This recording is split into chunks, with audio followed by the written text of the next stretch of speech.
Mystery 8-inch board. Shape I don't think is production. It's really mellow though, kind of flat. The nose on my board is like, I like it kind of, it's like rounded out, you know, it's not a pointy board. Tail's kind of small.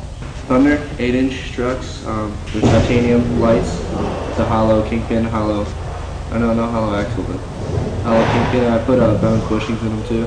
They're pretty loose, fairly loose actually. Wheels are the Spitfire 52s, they're the skinnies, like the skinny classics, with bone Swiss bearings.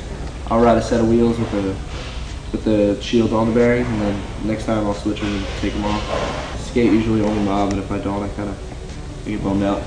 I actually try to make it different every time. I always have these stickers on there, but where I put them and stuff doesn't really matter to me. This is my first shoe, my first pro shoe that I'm going to have in August when it comes out. Calling it the Rookie. It's going to have a full bulk wrap sole on it though. This is just the sole that I skate.